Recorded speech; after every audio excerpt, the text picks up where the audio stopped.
Hello friends, I am Chevee. Welcome to my shed. How are you doing today? How's life in your world? I hope things are going well wherever you are. I hope that you had a good weekend. I had a pretty good weekend. I got stuff done, which is always a good feeling. I have a house that was in a pretty bad state a few years ago. I'm slowly putting it back together. So, piece by piece, I keep stepping through and changing things and fixing things as I go. The problem is that I have an overwhelming number of things to do, and it's frustrating. But this weekend I did come down. I don't know if you saw this at the beginning. We got half of a desk cabinet built. This is one half of a desk unit. So 2 cabinets like this. There'll be 3 drawers in here, separated with the top. All 3/4 inch plywood. Even the back, I wanted it to be stable and sturdy.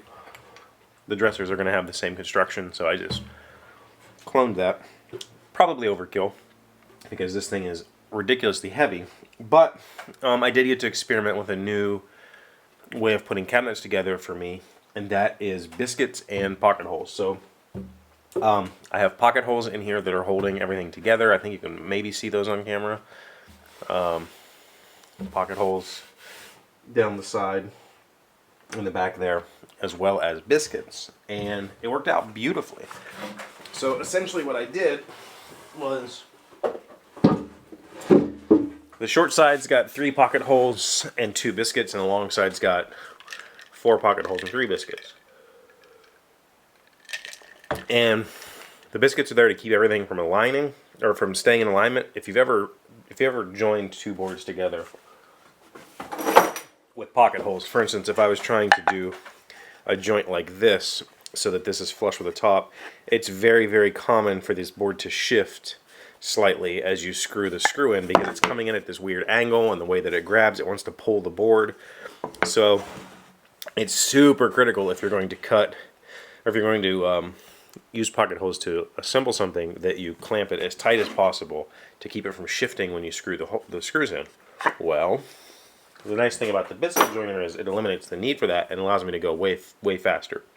So, biscuit joiner, little saw blade, cuts a little half football shaped hole. You put a half football shaped, or no, full football shaped biscuit in there. It keeps the boards from being able to shift. Worked out unbelievably well. And that's thanks to this little guy that I built.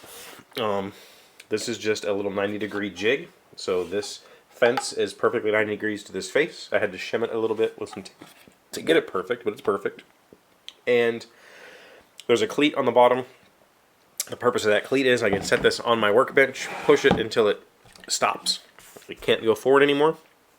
Now I can set my panel on here and do a plunge cut without anything shifting. This worked out beautifully. This is probably my new favorite jig that I've ever made. It's wide enough that the panels don't rock. Put them on here. Even the wide panels, I think at most these are 26 inch, I think, deep, maybe 24 inch deep. So, putting a biscuit on the edge, it doesn't want to rock off. So this is just a few pieces of 1/2 inch plywood, a piece of 3/4 inch plywood, some screws, done. And now I have a wonderful little biscuit jointing fence for doing vertical biscuits. And that was important.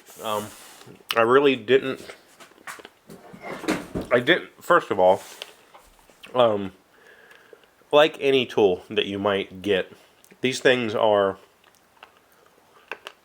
adjustable lots of different ways. So this plate is adjustable to the blade. I actually have no clue how to do that, but I know it's doable if this was ever to get out of kilter. This fence is adjustable to this plate. The depth of this cut is adjustable.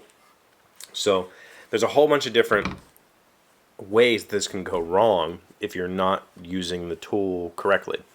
And to try to do vertical biscuits on a panel, if you have a panel and you're trying to hold the tool at the edge of the panel and do the cut, it's difficult. It's not very easy. And so ultimately you can, you know, same thing for edge jointing. If you were trying to edge joint this piece, you can have it hanging off your bench. You can flip down this fence and set it on top of your piece and then cut.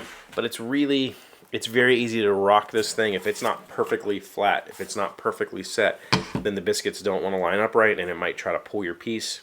It's bad.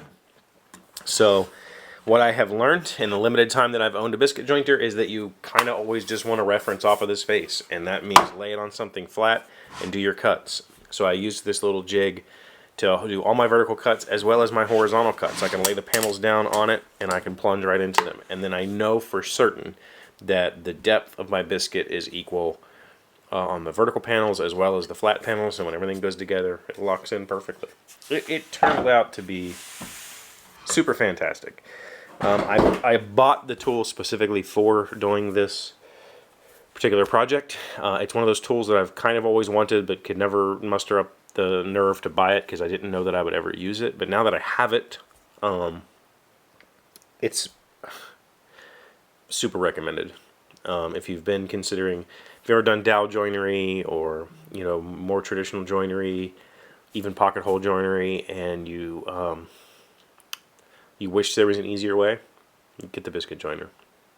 It's not really made to make a super strong joint all by itself, but with the combination of pocket holes and biscuits, keeps everything from shifting, keeps everything locked in place. It's like putting Legos together. It worked out perfectly. So that was my weekend. Let me know how yours was in the comments. Thank you for being here as always. Thank you for liking, commenting, subscribing, being amazing friends, wonderful people. I appreciate you, and I'll see you tomorrow. Hey, Doc, wait! I want to ask you something. Today's random fact comes from faculty.uml.edu. What law was passed as a result of the book The Jungle? Within months, two pieces of legislation resulted from Sinclair's novel, the Pure Food and Drug Act and the Meat Inspection Act, both signed into law on June 30th, 1906. Sinclair was an instant celebrity and a socialist hero and was finally financially stable.